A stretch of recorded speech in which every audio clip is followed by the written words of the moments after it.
Welcome to insane HOA madness. The board picked the wrong week to play games. I care what the rule says. Karen pointed at a missing signature block and yelled that signatures were implied. I kept my hands flat on the counter and my voice level because the property manager was 3 feet away and recording everything on her phone. My name is Marcus. I live in Kingsbridge Commons Association in Portland, Maine, and I service pools for a living. That means I understand chemistry, I understand liability, and I understand HOA politics because half my clients live in communities where the board thinks a laminated rulebook is a badge. Julie King runs community standards here. She has red shoulder-length straight hair with a side part, a pink windbreaker she wears like armor, and a portable folding sign stand she drags into every confrontation like it makes her official. 3 days ago, she showed up at my door with a file cart and told me I had a thick history at my address. I did not. The address did. Someone else lived here 5 years ago and got destroyed by a violation that made no sense. I had been hearing whispers about it since I moved in 6 months ago. A forged complaint, a backdated notice, a portal record that vanished. No one could prove it. Until Julie tried the exact same play on me. She is standing across from me now in the management office lobby, slamming a clipboard wrapped in a clear plastic sleeve onto the counter. This conversation is not a debate, it is a directive. Her voice is loud enough that 2 other homeowners near the mailboxes turn and stare. The property manager, a woman named Diane with a forced smile and a lanyard full of keys on a carabiner clipped to her belt, steps closer but does not interrupt yet. I pull the folded invoice packet from my sleeve and set it down. I kept receipts. I kept timestamps. I kept screenshots. Julie's eyes flick to the packet and her jaw tightens. "You missed the compliance deadline," she says. "We can tow first and explain later. That is how enforcement works." She taps the clipboard twice. "The notice went out 3 weeks ago. You had 14 days. You are over." I open the packet. The notice is dated 2 weeks ago, not 3. I hold it up. This says the 14th. Today is the 23rd. That is 9 days, not 15. And I never got the original notice. I checked my mailbox. I checked my email. I checked the portal. Nothing. Julie leans forward. The portal shows delivery confirmation. You opened it. I pull out my phone and turn the screen toward Diane. I kept my hands open and my voice calm because the real move was still ahead. I have the portal log right here. My appeal was submitted the same day I got the notice. It shows as opened at 9:42 a.m. Then it shows as deleted at 9:57 a.m. from an admin account. 15 minutes later. I did not delete it. So who did? Diane's forced smile vanishes. Julie straightens and her voice gets louder. That is a glitch.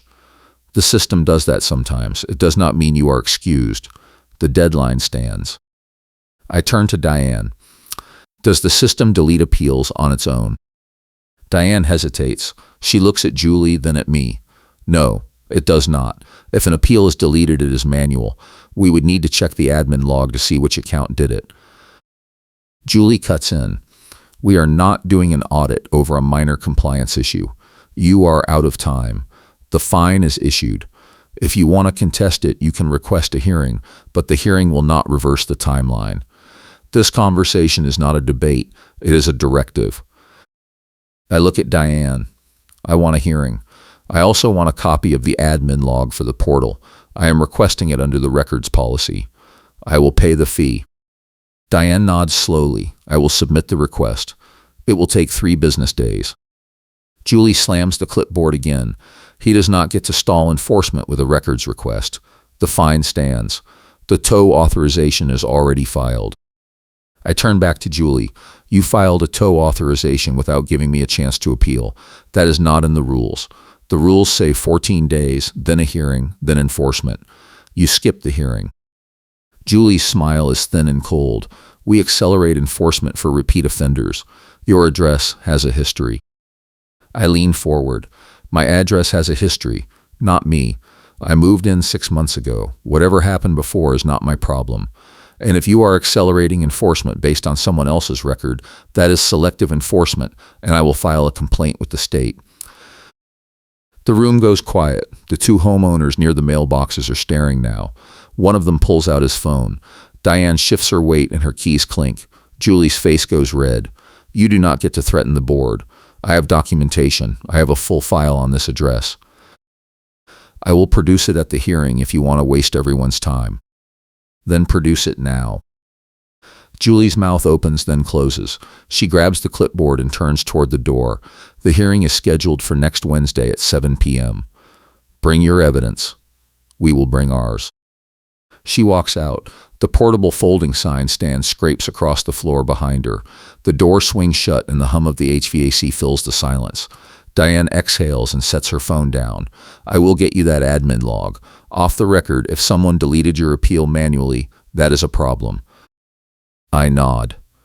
I know. That is why I am here. I walk out into the parking lot. The wind is picking up. Sudden gusts whip loose papers across the asphalt, and I clip my bucket hat tighter. I get into my truck and pull the full evidence file from the glove box. I have been building it for 3 days. The file includes a records request response I submitted on Monday. The HOA sent me a copy of the board meeting minutes from April. I cross-referenced them with a neighbor's copy of the same minutes from June. They are different. The April version shows a vote to waive late fees for certain residents. The June version, the one on the portal now, does not mention the vote. It is the same meeting, same date, different content. Someone edited the minutes after the fact and replaced the official record. That is a cold case clue. It means the HOA has been altering records to cover selective enforcement for years. The neighbor who gave me the June minutes is a guy named Paul. He lives 2 streets over. He got hit with a violation 3 years ago for a shed that did not match the guidelines. He fought it. He had an engineer's letter. He had photos. He had a timeline. The board rejected everything and fined him $2,000. He paid it because he could not afford a lawyer. 6 months later, his next-door neighbor built the exact same shed and got approved in 1 week. Paul kept copies of everything. When I told him about my situation, he handed me a folder. He said Julie ran the approval for his neighbor and blocked his. He said Julie has been doing it for years. He said there was another case 5 years ago at my address. A woman named Sandra. She got a violation for a deck railing that was half an inch too tall. She fought it. The board said she missed the appeal deadline. She said she never got the notice. The board said the portal showed delivery. She could not prove otherwise. They fined her. They put a lien on her property. She sold the house and moved. Paul said Sandra told him the notice was backdated. She said the portal log showed something suspicious, but she could not get a copy. No one believed her. Now I believe her. Because Julie just tried the same thing on me. I pull out my phone and text my attorney. I hired him 2 days ago. His name is Ed. He specializes in HOA disputes. He charged me a flat fee for a records review and a hearing prep. He told me the key is documentation. He told me HOAs hate being audited because their records always fall apart under scrutiny. He told me if I could prove selective enforcement or records tampering, the board would fold fast because their insurance carrier would force them to. I text him the portal log screenshot and the 2 versions of the minutes. He responds in 30 seconds. This is gold. Bring both to the hearing. I will draft a formal complaint to the state if they try to block you. Also, check if the HOA has a management contract. If the manager is complicit, we can go after the company too. I checked the contract. It is public record. The HOA hired a management company called Keystone Community Solutions 2 years ago. Diane works for Keystone.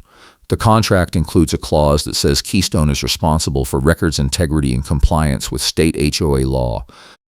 If Diane or anyone at Keystone altered the portal log or deleted my appeal, the company is liable. That is leverage. I drive home. The stakes are simple. I am hosting a family event in 2 weeks. My sister is flying in from Denver with her kids. I rented a bounce house. I ordered catering. I sent invitations. If the HOA puts a lien on my property or tows my truck before then, I look like a deadbeat in front of my family. Julie knows that. She is trying to sabotage it. She wants me to fold and pay the fine so she can move on to the next target. But I am not folding. I am reopening the cold case. I am connecting the clues, and I am going to prove Julie has been running this scam for years. The next morning, I get a knock on my door. I open it, and there is a guy in a polo shirt with a clipboard. He says he is from a landscaping company. He says the HOA hired him to inspect my property for compliance. He says it will take 10 minutes. I ask to see the work order. He hands me a printed sheet with no readable text. It is dated yesterday. I take a photo of it. I ask him what he is inspecting. He says exterior paint, driveway condition, mailbox placement, and front yard maintenance. I tell him I just had the exterior painted 3 months ago and I have the receipt. I tell him my driveway was resurfaced last year. I tell him my mailbox is not moved. He shrugs and says he is just doing what the HOA asked. He walks around my house with a tablet and takes notes. I follow him. He points at my deck railing and says it looks like it might be a 1/4 inch too tall. I tell him it is the same railing Sandra had. He stops and looks at me. Who is Sandra? I tell him she used to live here. He nods slowly and makes another note. He finishes and leaves. I text Ed. They sent a vendor to bait me. Ed replies, "That is intimidation. Document it." If he issues a violation based on a made-up measurement, we will challenge it and demand his credentials. 2 hours later, I get an email. It is a notice from the HOA. It says my deck railing is 3/4 of an inch over the maximum height allowed by the community standards. It says I have 7 days to fix it or face a fine of $100 per day. The notice is signed by Julie. It includes a photo. The photo is 5 years old. I know because the paint color is wrong. The house was painted 3 months ago. The photo shows the old color. Julie recycled Sandra's photo and used it as evidence against me. That is fabrication. That is the second cold case clue. I screenshot the email and send it to Ed. He calls me immediately. This is fraud. She used someone else's photo as evidence. That is falsifying a violation. We can report this to the state and the management company. Do you have proof the photo is old? I send him my paint receipt with the date and a current photo of my deck. He laughs. She is done. Keep everything. We are going to bury her at the hearing. If this story is making you as furious as I was, smash that like button and subscribe, because this gets so much worse before it gets better. I spend the next 2 days gathering more evidence. I contact Sandra. Paul had her phone number. I call her and explain what is happening. She is quiet for a long time. Then she says she knew Julie would do it again. She says Julie targeted her because she asked questions at a board meeting. She says the deck railing was never too tall. She had it measured by a contractor. The contractor's report showed it was compliant. She submitted the report to the board. Julie rejected it and said the HOA's measurement was final. Sandra says she never saw the HOA's measurement. She says Julie just declared it and moved on. She says the portal log showed her appeal was opened and then disappeared. She could not prove it.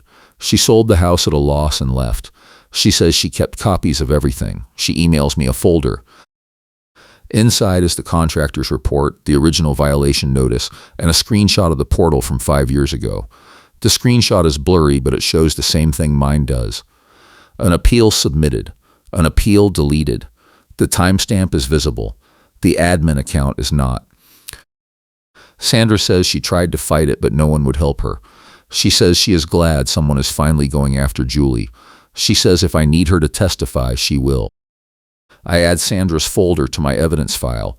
Now I have 3 cold case clues: the altered minutes, the recycled photo, the portal deletion pattern. All of them point to Julie. All of them show a pattern of selective enforcement and records tampering. I text Ed and tell him I have a witness. He says that changes everything. He says we can file a formal complaint with the state HOA ombudsman and request an audit. He says if the state finds evidence of fraud, the board can be removed and the HOA can be placed under receivership.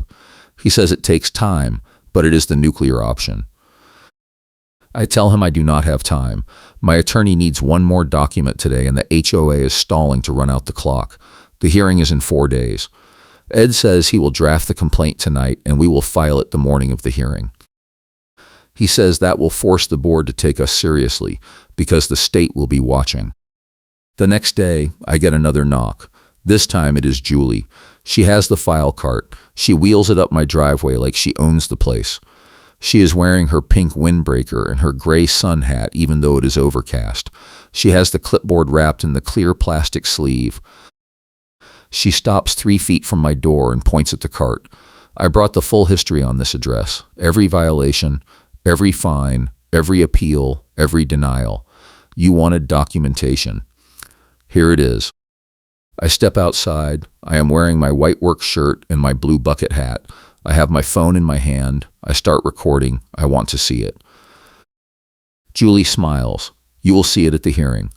I am not giving you a preview. I am here to inform you that the tow authorization has been escalated. Your truck is flagged for removal if the railing violation is not corrected by Friday. That is in 3 days. The hearing is Wednesday. The hearing does not stop enforcement. This conversation is not a debate. It is a directive. You fix it or we tow it. I step closer. You are using a 5-year-old photo as evidence. The photo does not match my house. I had the house painted 3 months ago. That photo shows the old color. You recycled Sandra's violation and slapped my address on it. Julie's smile vanishes. That is not true. The photo is current. I hold up my phone. I have the paint receipt. I have current photos. I have Sandra's contractor report. I have the portal log that shows you deleted my appeal. I have 2 versions of the board minutes that show you altered the records. I have a witness who will testify. And I have an attorney who is filing a complaint with the state. So when you roll that card into the hearing, make sure everything in it is real. Because if it is not, you are done. Julie's face goes red. She grabs the cart and turns it around. You are bluffing. You do not have anything. Julie wheels the cart down the driveway. One of the files blows open. Papers scatter across the asphalt. She does not stop to pick them up. I walk over and collect them. They are copies of old violations. Most of them are addressed to Sandra. One of them is dated 2 weeks after Sandra sold the house. It is a final notice threatening a lien. But Sandra did not live here anymore. Julie was still sending notices to a property Sandra no longer owned. That is either gross incompetence or deliberate harassment. I photograph every page and add them to the file. That night I get a call from Diane. She sounds nervous. She says she pulled the admin log like I requested. She says it shows 3 deleted appeals in the past 6 months. All 3 were submitted by residents who later received escalated enforcement. All 3 were deleted from the same admin account. The account belongs to Julie. Diane says she is required to report it to the board and the management company. She says Keystone is launching an internal review. She says if the review confirms tampering, Julie will be removed from her role and the affected residents will have their fines reversed. She says the hearing on Wednesday might not even happen because the board is panicking. I thank her and hang up. I text Ed. He replies immediately. Do not cancel the hearing. Show up, bring everything, force them to answer for it on the record. Wednesday arrives. The hearing is at 7 p.m. in the clubhouse. I arrive at 6:45. The parking lot is full. I walk in and the room is packed. There are at least 30 residents. Most of them are here for other cases. A few are here because word got out. Paul is here. Sandra flew in and she is sitting in the back row. Ed is here with a briefcase. Julie is at the front table with 2 other board members. She has the file cart next to her. She is wearing her pink windbreaker and she has the clipboard. Diane is sitting off to the side with a laptop. The board president, a man named Gordon, opens the meeting. He reads through the agenda. My case is third. The first 2 cases are quick. A mailbox color dispute, a parking complaint. Both get resolved in 10 minutes. Then Gordon calls my name. I walk to the front. Ed sits next to me. Julie stands and wheels the file cart forward. She pulls out a thick binder and sets it on the table. This property has a long history of non-compliance. The current owner, Marcus, is continuing that pattern. He missed the deadline for the railing violation. He has refused to cooperate with our inspection vendor. He has made baseless accusations against me personally. The evidence is clear. The fine stands. The tow authorization stands. Ed stands. I am Marcus's attorney. Before we proceed, I need to address several procedural issues. First, the violation notice was backdated. The portal log shows it was created 2 weeks ago, not 3 weeks ago, as Miss King claims. Second, Marcus submitted an appeal the same day he received the notice. The portal log shows the appeal was opened and then deleted 15 minutes later by an admin account belonging to Miss King. Third, the photo used as evidence in the violation notice is 5 years old. It shows the property with the old paint color. Marcus had the house painted 3 months ago. The current paint color does not match the photo. Fourth, we have evidence that Miss King has deleted at least 3 other appeals in the past 6 months using the same admin account. Fifth, we have 2 versions of the board meeting minutes from April. One version shows a vote to waive late fees. The other version, currently on the portal, does not mention that vote. Someone altered the official record. Sixth, we have testimony from a former resident, Sandra, who experienced the same pattern of enforcement at this address 5 years ago. Miss King used a recycled photo from Sandra's case as evidence against Marcus. That is falsification. That is fraud. And that is grounds for removal. The room goes silent. Julie's face is white. She opens her mouth, but no sound comes out. Gordon looks at Diane. Diane nods. I pulled the admin log this morning. Everything Mr. Ed just said is accurate. Julie's account deleted those appeals. The photos do not match. The minutes were altered. I have already reported this to Keystone Management. They are conducting a full audit. Julie slams her hand on the table. This is a coordinated attack. He has been working with Paul and Sandra to discredit me. They are lying. Ed pulls a folder from his briefcase. I have the portal log. I have the 2 versions of the minutes. I have the paint receipt. I have Sandra's contractor report from 5 years ago. I have the inspection work order from this week showing the vendor was hired to provoke Marcus. I have the email notice with the recycled photo. I have the admin log from Keystone showing the deleted appeals. All of it is time-stamped. All of it is documented. None of it is a lie. And if you want to challenge any of it, I will be happy to submit this entire packet to the state HOA ombudsman as part of a formal fraud complaint. He hands the folder to Gordon. Gordon opens it and flips through the pages. His face goes gray. He looks at Julie. Did you delete those appeals? Julie's voice is shaking. The system glitches sometimes. I was just cleaning up duplicates. Diane speaks up. There were no duplicates. Each appeal was unique. You deleted them manually. Gordon closes the folder. He looks at the other board members. They nod. He turns back to Julie. As of this moment, you are removed as Community Standards Chair. You no longer have access to the portal. You will not participate in any enforcement decisions pending the outcome of the Keystone audit. This meeting is adjourned. Julie grabs the clipboard. You cannot do this. I have been on this board for 6 years. I have documentation. I have files. Gordon stands. The documentation is fraudulent. The files are evidence of misconduct. If you continue to interfere, I will call the police. Julie's hands are shaking. She looks around the room. The other residents are staring at her. A few are recording on their phones. She picks up the file cart and wheels it toward the door. The cart tips. Papers spill across the floor. She does not stop. She walks out. The door slams. The room erupts. People are clapping. Paul is smiling. Sandra is crying.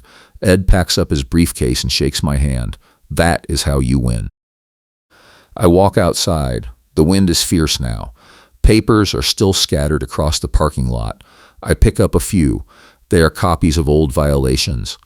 All of them addressed to Sandra. All of them signed by Julie. All of them part of the same cold case. I fold them and put them in my pocket. The next morning, I get an email from Keystone. The audit is complete. Julie's admin account was used to delete 4 appeals, alter 3 sets of meeting minutes, and backdate 6 violation notices over the past 2 years. Keystone is terminating the HOA's management contract unless the board agrees to immediate reforms. The reforms include third-party records oversight, mandatory appeal logging, and a ban on retroactive enforcement. The board agrees. Keystone issues a formal apology to me, Sandra, and the 3 other affected residents. All fines are reversed. All tow authorizations are canceled. Julie is banned from holding any HOA position for 5 years. The board votes to issue a public censure motion read aloud while Karen tries and fails to interrupt at the next meeting. The censure motion is read at the May meeting. Julie shows up. She tries to speak. Gordon cuts her off. The motion states that Julie King engaged in selective enforcement, records tampering, and harassment of residents. The board finds her conduct violated the HOA's fiduciary duty and damaged the community's trust. The motion is approved unanimously. Julie is removed as meeting chair and loses the microphone control. She walks out. The door slams. The room is silent for a moment. Then someone starts clapping. It spreads. The whole room is clapping. Paul stands and shakes my hand. Sandra hugs me. Diane smiles from the side table. It is over. But it is not over. 2 weeks later, I get a call from Ed. He says the state ombudsman reviewed our complaint. The ombudsman found evidence of systemic misconduct at Kingsbridge Commons Association. The ombudsman referred the case to the state attorney general. The AG is investigating whether Julie's conduct rises to criminal fraud. The AG is also investigating whether the board knew about the misconduct and failed to act. Ed says if the AG finds criminal intent, Julie could face charges. The board could be sued. The HOA could be placed under state supervision. He says it is rare, but it happens. He says the key is that we documented everything. He says the portal log and the altered minutes are smoking guns. He says the recycled photo and the deleted appeals are proof of a pattern. He says the AG loves cases like this because they protect consumers. I ask him how long it will take. He says 6 months to a year. He says I should cooperate fully. He says I should keep all my records. He says I should not talk to Julie or the board unless Ed is present. I agree. I hang up and I sit in my truck. The stakes were simple. I wanted to host a family event. I wanted to clear my name. I wanted to make sure Julie could not do this to anyone else. I got all three. The event happened. My sister flew in. The bounce house was a hit. My nephew asked if I was a lawyer now. I told him no, I just keep receipts. 3 months later, I get a letter from the AG. The investigation is ongoing. The AG has subpoenaed the HOA's records, the management company's files, and Julie's personal email. The AG is interviewing witnesses. The AG is building a case. The letter says I may be called to testify. I call Ed. He says this is good. He says the AG does not waste time on weak cases. He says if the AG is subpoenaing records, they found something big. He says I should be ready to testify, but I should not worry. He says I did everything right. He says I documented everything. He says the evidence speaks for itself. 6 months later, the AG files charges. Julie is charged with fraud, falsifying public records, and abuse of fiduciary duty. The board is not charged, but the AG issues a consent decree. The decree requires the HOA to implement mandatory training, third-party audits, and public records transparency. The decree also requires the HOA to compensate affected residents. I receive a check for $2,000. Sandra receives a check for $5,000. The other 3 residents receive smaller amounts. The checks come from the HOA's insurance carrier. The carrier also issues a non-renewal warning, demands reforms within days, and the board caves. Julie's trial is set for next year. Ed says she will probably take a plea deal. He says she is facing up to 5 years in prison, but she will likely get probation and fines. He says the important thing is that she is done. She can never serve on an HOA board again. She can never hold a position of authority in a community association. She can never access an HOA portal. She is blacklisted. Ed says that is the real punishment. He says people like Julie thrive on control. He says taking that away is worse than jail. I drive past her house one day. There is a for sale sign in the yard. The portable folding sign stand is gone. The pink windbreaker is nowhere in sight. I keep driving. The cold case is closed. Sandra got justice. The other residents got justice. I got justice. The HOA got reformed. The insurance carrier forced accountability. The state sent a message. The system worked. It took time. It took receipts. It took an attorney. It took a witness willing to fly across the country. It took a property manager willing to pull the log. It took a board willing to act. But it worked. I still service pools. I still live in Kingsbridge Commons. I still see Paul at the mailbox. I still see Diane at the management office. I still keep receipts. I still check the portal. I still read the minutes. Because the thing about HOAs is that the rules are only as good as the people enforcing them. And the people enforcing them are only as good as the residents holding them accountable.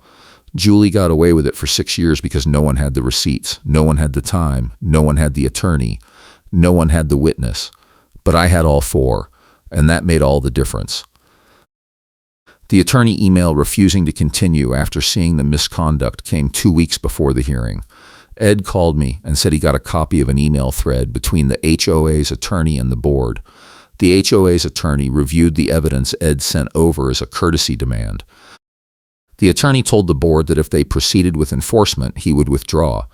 The attorney said the portal log and the recycled photo were indefensible. The attorney said the board was facing potential fraud liability. The attorney said his firm would not represent the HOA in any litigation arising from Julie's conduct. That email was the trump card. It proved the board knew they were wrong. It proved the board was advised to stop. It proved the board ignored their own attorney. I hand copies to my ally first, then we present together so Karen cannot isolate me. My ally is a city code enforcement officer named Miguel. I met him 2 weeks before the hearing. I called the city and asked if HOA railings had to meet city code or just HOA guidelines. Miguel said city code. I asked if the city had a record of my deck. He said yes. The city inspected it when I bought the house. The city approved it. Miguel pulled the file and emailed me a copy. The file showed the railing was compliant with city code. It also showed the railing height was measured at 36 inches. The HOA guidelines said maximum 36 inches. The railing was exactly at the limit. Julie's claim that it was 3/4 of an inch over was a lie. Miguel agreed to attend the hearing as a witness. At the hearing, I handed copies of the city file to Ed and Miguel first. Then we presented together. Julie could not isolate me because Miguel had the city seal on the document. Julie could not argue with the city. The board could not argue with the city. The case collapsed. Julie tried to bait me into yelling so she could clip it and post it out of context. It happened twice. The first time was at the management office. She accused me of lying about the appeal. She raised her voice. She leaned in. She pointed at my chest. She said I was a troublemaker. She said I was trying to destroy the community. She said I was going to pay for it. I kept my voice calm. I kept my hands at my sides. I said I had the portal log. I said I had witnesses. I said I had an attorney. I did not raise my voice. I did not move toward her. I just stood there. Diane was recording the whole thing. Julie realized it was not working. She grabbed her clipboard and left. The second time was at the hearing. Julie called me a liar in front of the room. She said I forged the portal log. She said I coached Sandra. She said I was running a scam. Ed stood and objected. Gordon told Julie to sit down. Julie kept going. She said I was a threat to the community. She said I should be fined for harassment. I did not respond. I just sat there. The room was dead silent. Julie's voice got louder. Gordon banged the gavel. Julie, sit down now or I will clear the room. Julie sat down. Her hands were shaking. Her face was red. I stayed calm. I did not give her the clip she wanted. Julie's smug smile vanishes when the room turns on her. It happens right after Ed finishes presenting the evidence. Julie stands and says the evidence is fake. She says I doctored the portal log. She says Sandra is lying. She says the city file is irrelevant because HOA rules supersede city code. Miguel stands up from the back row. That is not how it works. City code is the floor. HOA rules can add restrictions, but they cannot contradict the city. Your railing guidelines say maximum 36 inches. The city code says minimum 36 inches. Marcus's railing is exactly 36 inches. It is compliant with both. If you are claiming it is over, you are wrong. And if you are enforcing a rule that contradicts the city, you are opening yourselves up to a lawsuit. Julie's smile vanishes. She looks at Gordon. Gordon looks at Diane. Diane nods. Julie sits down. The room erupts in whispers. Paul is smiling. Sandra is smiling. One of the other residents stands and says I had the same problem with Julie last year. She told me my fence was 2 inches too tall. I had it measured. It was not. She still fined me. I paid it because I did not know I could fight it. Can I get that money back? Gordon says yes. Diane says Keystone will review all of Julie's enforcement actions from the past 2 years. The room claps. Julie stands and walks out. The door slams. Her portable folding sign stand is left behind. The HOA retracts the enforcement action in writing. I receive the letter 3 days after the hearing. It is signed by Gordon and countersigned by Diane. The letter states that the violation notice dated April 15th is rescinded. The fine is reversed. The tow authorization is canceled. The HOA apologizes for the error. The HOA commits to reviewing all enforcement actions from the past 2 years to ensure accuracy and fairness. The letter is 1 page. It is clear. It is final. I frame it and hang it in my office. Ed says I should keep the original in a safe place.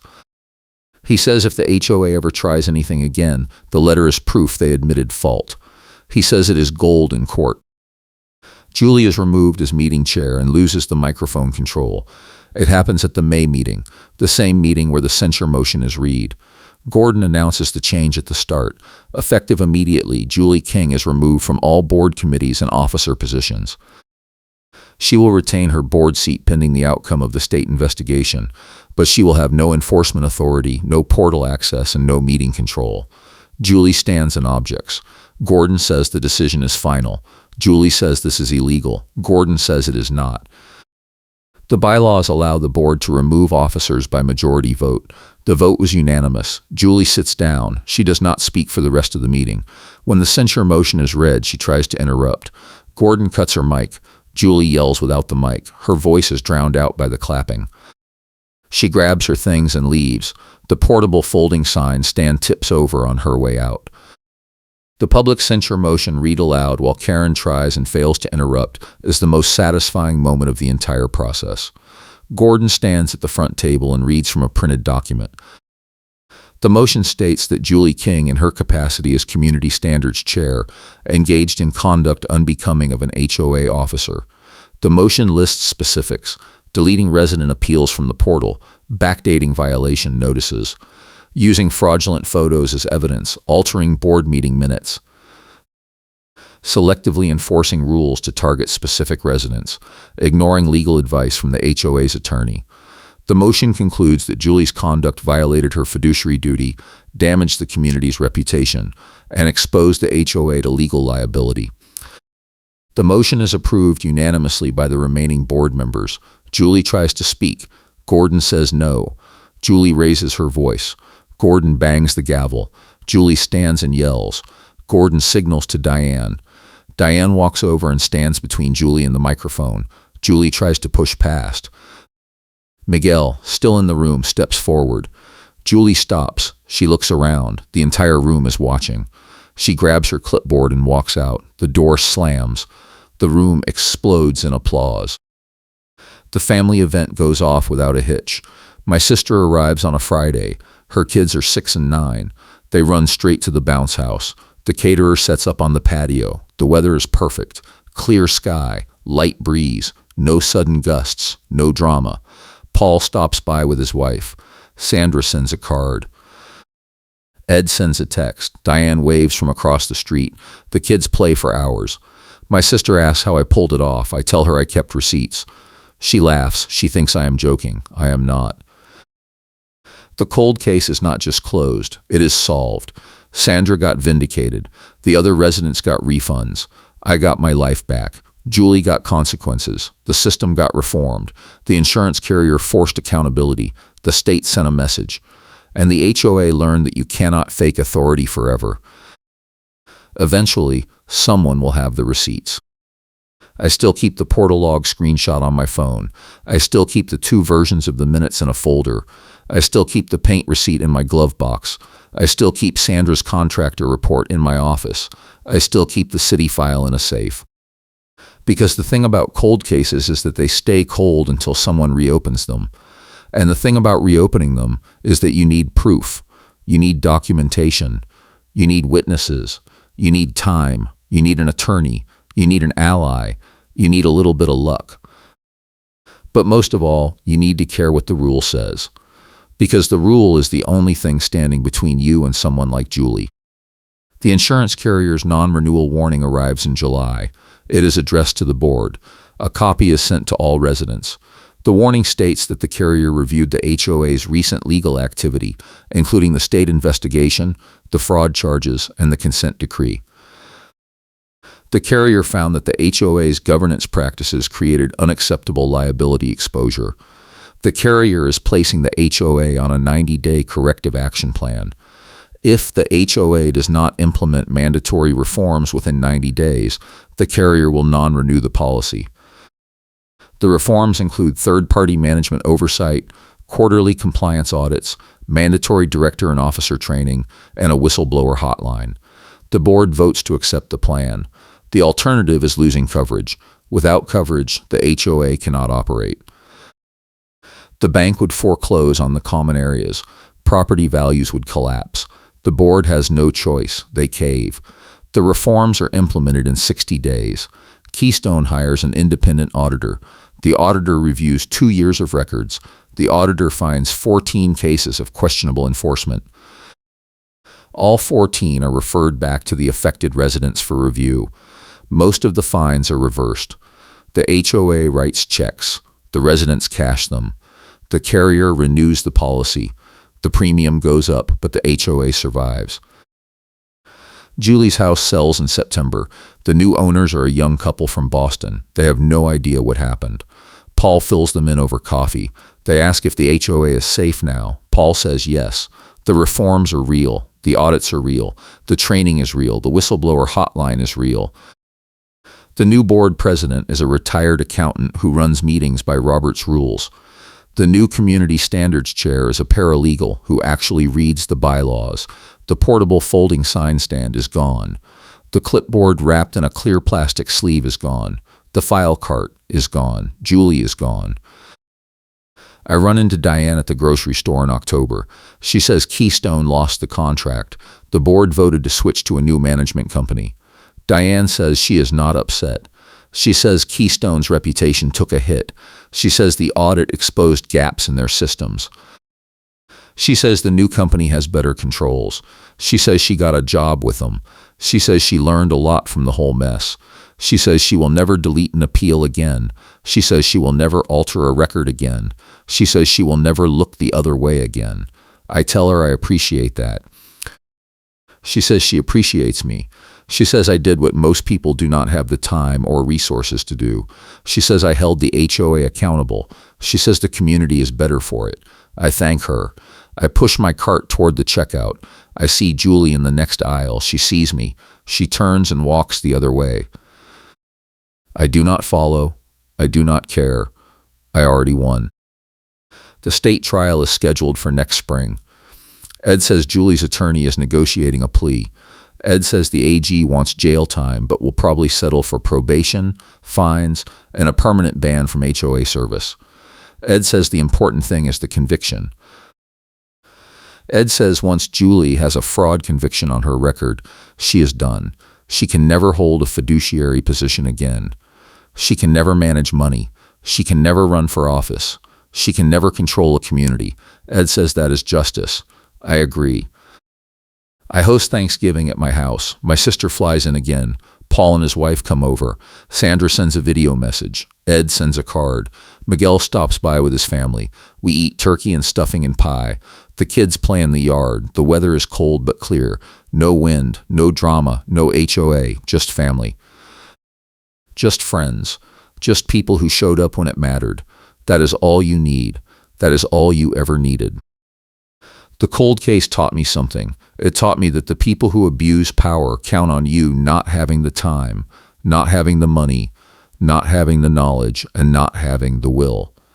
They count on you giving up. They count on you paying the fine and moving on. They count on you being too tired to fight. They count on the system being too slow. They count on the rules being too complicated. They count on the records being too hard to get. They count on you not knowing your rights. They count on you not having an attorney. They count on you not having an ally. They count on you not having a witness. They count on you not having receipts. But if you have all of those things, they lose. Every time. Because the system is not broken. The system works. It just works slowly. It works on paper. It works through process. It works through documentation. It works through witnesses. It works through attorneys. It works through allies. It works through accountability. And if you are patient, if you are thorough, if you are relentless, the system will work for you. Julie counted on me giving up. She counted on me paying the fine. She counted on me not knowing about the portal log. She counted on me not finding Sandra. She counted on me not hiring Ed. She counted on me not contacting Miguel. She counted on the board protecting her. She counted on Diane staying quiet. She counted on the residents not caring. She was wrong about all of it, and that is why she lost. I still live in Kingsbridge Commons. I still service pools. I still check the portal. I still read the minutes. I still keep receipts. I still know my rights. I still have Ed's number. I still have Miguel's number. I still have Sandra's number. I still have Paul's number. I still have Diane's number. Because the thing about HOAs is that the fight is never really over. There will always be someone who thinks the rules do not apply to them. There will always be someone who thinks they can get away with it. There will always be someone who thinks they have more authority than they do. And when that someone shows up, I will be ready. Because I have the receipts. I have the witnesses. I have the attorney. I have the ally. I have the system. And the system works. I will see you in the next HOA story.